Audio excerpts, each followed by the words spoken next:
لله وكفى وسلام على عباده الذين اصطفى عما بعد فأعوذ بالله من الشيطان الرجيم بسم الله الرحمن الرحيم قل لو كان البحر مدادا لكلمات ربي لنفد البحر قبل أن تنفد كلمات ربي ولو جئنا بمثله مددا صدق الله المولى العظيم ورسوله صلى الله عليه وسلم أنا زعيم بينات في رغد الجنة হাজার ব্যথা বেদনার পরে ফিরে আসুন তুমি আপন ঘরে দিনের আলো ছড়িয়ে দিতে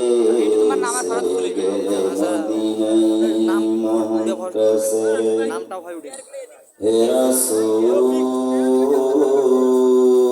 তোমাকে ভুলি আমি কেমন করি রব্বুল আলামিন বলেন কুল লাউ কানাল বাহরু মিদাদান লিকালিমাতি রাব্বি লানাফিদাল বাহরু ক্বাবলা আন তানফাদা কালিমাতু রাব্বি ওয়ালাউ জি'না বিমিথলিহি মাদাদা রব্বুল আলামিন বললেন হে নবী আপনি জানিয়ে দেন আপনার উম্মতদেরকে আপনার উম্মতরা যদি আমার প্রশংসা করতে চায় এই দুনিয়ার ভিতরে আমার কিতাব যে কিতাব দিয়েছে এই কিতাব যদি ব্যাখ্যা বিশ্লেষণ করতে চায় রূপান্তর পানিগুলো যদি করা হয় ওই পানিগুলো যদি আল্লাহর কিতাবের ব্যাখ্যা বিশ্লেষণ করা হয় কিয়ামত হয়ে গেল ওই কিতাবের ব্যাখ্যা বিশ্লেষণ শেষ হবে না তাফসীরে মাআরিফুল কোরআনে এসেছে তাই নয় আল্লাহ রাব্বুল আলামিন বললেন আমার নামগুলো যেগুলো দিয়েছি এই নামগুলো যদি তোমরা ব্যাখ্যা বিশ্লেষণ করতে চাও গাছগুলো যদি কলম হয়ে যায় আর গাছের পাতাগুলো যদি খাতা হয়ে যায় সাত সাগর মিলে যদি ওই পানিগুলো খালি করা হয় আমার আল্লাহর নাম যদি লেখা শুরু হয় এই পৃথিবীর সব কিছু শেষ হয়ে যাবে কিন্তু আল্লাহ রাব্বুল আলামিনের নাম লেখা শেষ হবে না তার জন্য রাব্বুল আলামিন বললেন ফালা নুকিমু লাহুম ইয়াওমাল কিয়ামাতি ওয়াজনা যে ব্যক্তি দিন মানবে না যে ব্যক্তি ইসলাম মানবে না আল্লাহর নবী বিশ্ব নবী জানিয়ে দিয়েছেন قال ما سمع بيهودي أو نصراني فلم يدخل الجنة যে ব্যক্তি ইহুদি হোক আর খ্রিস্টান হোক নাসরা হোক যতক্ষণ পর্যন্ত ইসলাম গ্রহণ করবে না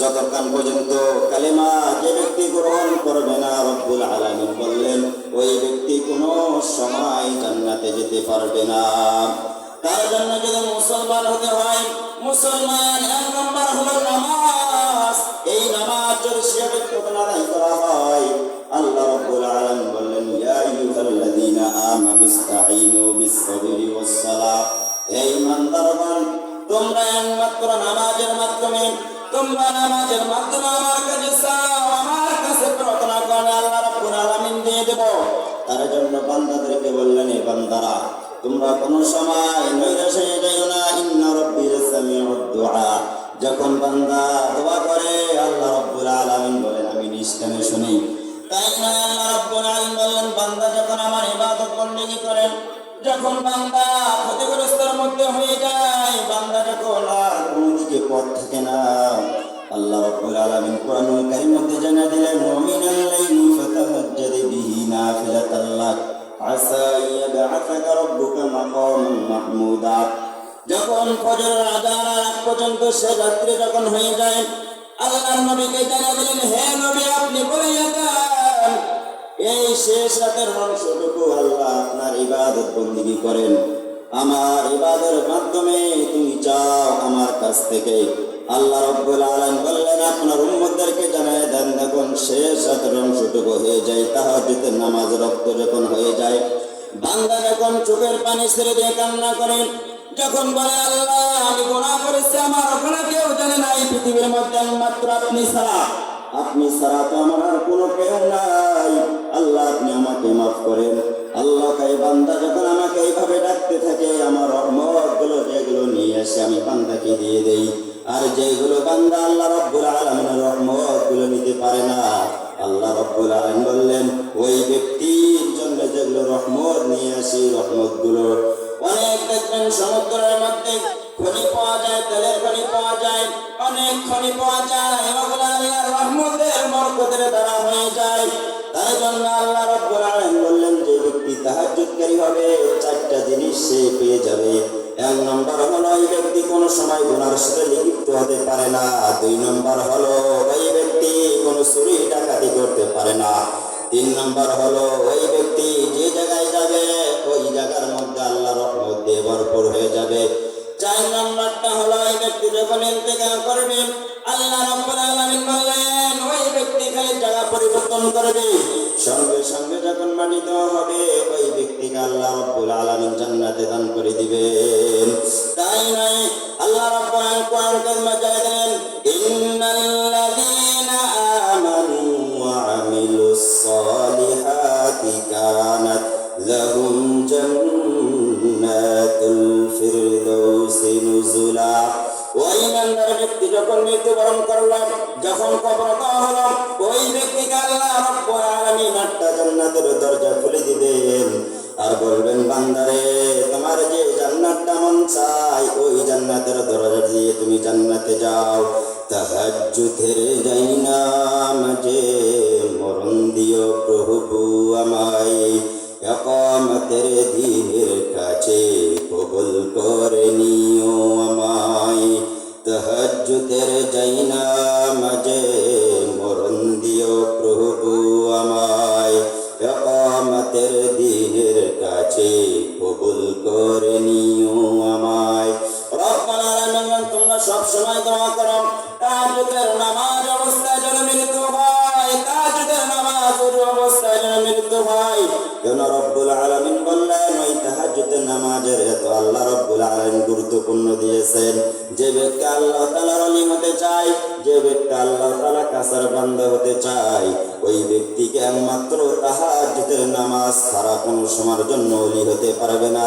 তার জন্য রব্বুল আলামিন বললেন খালাকা লাকুম মা ফিল আরদি জামিআ। আপনি বান্দাদেরকে জানিয়ে দেন আমি এই পৃথিবীর মধ্যে, আমি এই দুনিয়ার মধ্যে বান্দাকে একটু কষ্ট করতে হবে যদি আমার জান্নাত পেতে চাই। ইন্নাল মুত্তাকিনা ফি জান্নাতিন ওয়া উয়ুন। আমি যে জান্নাতটা রেখেছি এই জান্নাতটা এক নম্বর হলো মুত্তাকিদের জন্য। যারা মুত্তাকি হতে পারবে না, যারা আল্লাহ রাব্বুল আলামিনের মুত্তাকি কাতারে দাঁড়াতে পারবে না, আল্লাহ রাব্বুল আলামিন বললেন ওই ব্যক্তি জাহান্নামী। আর ওই ব্যক্তি জাহান্নামী কেমন হবেন? হাদিসের মধ্যে এসেছে এক ব্যক্তি রক্তের মধ্যে নদীর মধ্যে সাঁতার কাটতেছে, বিশ্বনবী স্বপ্নের মধ্যে দেখতে পেলেন বিশ্বনবীকে। সাহাবা কেরামরা ফেরেশতারা আল্লাহর নবীকে নিয়ে যাওয়া হলো, এক কিনারার মধ্যে বসে রাখলেন। বিশ্বনবী ফজরের নামাজের পর মসজিদের মধ্যে বসে সাহাবা কেরামদেরকে বলতেছেন সাহাবা কেরামরা তোমরা কি একটা স্বপ্ন দেখেছো নাকি? সাহাবা কেরামরা বললেন ইয়া রাসূলুল্লাহ ইয়া হাবিবাল্লাহ আমরা তো কোনো স্বপ্ন দেখি নাই। বিশ্বনবী বললেন আমি একটা স্বপ্নের ভিতরে দেখলাম একটা মানুষ রক্তের নদীর মধ্যে সাঁতার কাটতেছে। ওই মানুষটা আমি দেখতে পেয়ে বললাম, মাঝে মাঝে যখন কিনারার মধ্যে আসে দেখতেছে ওই ব্যক্তিকে পাথর মারতেছে। ফেরেশতাদেরকে বললেন ফেরেশতারা তাকে কি জন্য এই রক্তের নদীর মধ্যে সাঁতার কাটতেছে? ফেরেশতারা বলল এই ব্যক্তি দুনিয়াতে ছিল ঘুষখোর সুদখোর। ওই ব্যক্তি তার জন্য আল্লাহ রাব্বুল আলামিনের নবীকে বলে দিলেন কিয়ামত পর্যন্ত যারা সুদ খাবে ঘুষ খাবে ওই ব্যক্তিকে আল্লাহ রাব্বুল আলামিন ওই রক্তের মধ্যে নদীর মধ্যে সাঁতার কাটতে হবে। তার জন্য যারা আল্লাহ রাব্বুল আলামিন দেখবেন এই পৃথিবীর মধ্যে কত সুদখোর ঘুষখোর, কোনো অভাব নাই। আল্লাহ রাব্বুল আলামিনের ওই ব্যক্তি যখন সুদ খাবে, ওই সুদখোর ব্যক্তি এমন হয়ে যাবে, ওই সুদখোর ব্যক্তি আল্লাহ রাব্বুল আলামিন এমন সতর্ক দিয়েছেন, ওই ব্যক্তির জন্য আল্লাহর নবী এবং আল্লাহ নিজেই যুদ্ধের ঘোষণা করে দিবেন। তাই নয়, আমি কিতাবের মধ্যে পেয়েছি, এই কিতাবের মধ্যে পেয়েছি তার 12টা শাস্তি আছে। 12টা শাস্তি কথা বলবো না, আমার সময় শেষ হয়ে গেছে, আমি আর বাড়িতে চাই না। আল্লাহ রাব্বুল আলামিনের কাছে সব সময় নিয়ত করতে হবে, আল্লাহ আমাকে আপনি নামাজের প্রতি, ঈমানের প্রতি আমাকে কবুল করে নেন। হৃদয় মাঝে কাবা, আমার নয়নে মদিনা, মাঝে পাল তুলে দে, তুই হালা করিস না। হৃদয় মাঝে কাবা, আমার নয়নে মদিনা, ওই মক্কা গেলে পাবে আল্লাহর কাবায় আছে, ওই মক্কা গেলে পাবে আল্লাহর কাবায় আছে।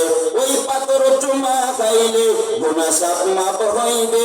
আল্লাহ তুমি দয়া করো না, তুমি মাফ করো না, তোমার বান্দার গুনাহ। হৃদয় মাঝে কাবা, আমার নয়নে মদিনা, মাঝে পাল তুলে দে, তুই হাল্লা করিস না। হৃদয় মাঝে কাবা, আমার নয়নে মদিনা, ওই মদিনা গেলে পাবে নবীজির রওজায় আছে। কথা বলেন ঠিক কিনা? ওই মদিনা গেলে পাবে নবীজির রওজায় আছে। রওজা সালাম দিলে নবীজিকে শুনতে পারবে। আল্লাহ তুমি দয়া করো না, তুমি মাফ করো না, আমায় নিও সোনার মদিনা। হৃদয় মাঝে কাবা, আমার নয়নে মদিনা। আমি এখান থেকে বিদায় নিতেছি। আমি যে আলোচনা শুরু করেছি, যারা ইমানদার তারা আল্লাহ রাব্বুল আলামিন জান্নাতে কেউ যেতে পারবে না, তার জন্য আমি সবাইকে বলবো, ভাই যারা মাইকের আওয়াজ শুনতেছেন তারা আসেন আল্লাহ তাআলার কাছে ফিরে নামাজের দিকে এসেন। ভাই আমি এখান থেকে বিদায় নিতেছি। আমার বাসা কালকাট পারেনপাড়া, আমার নাম হাফেজ কারী মোহাম্মদ নাজমুল ইসলাম। আমার বয়ান ইউটিউবে সার্চ দিলে পেয়ে যাবেন, নাজমুল ইসলাম ঢাকা।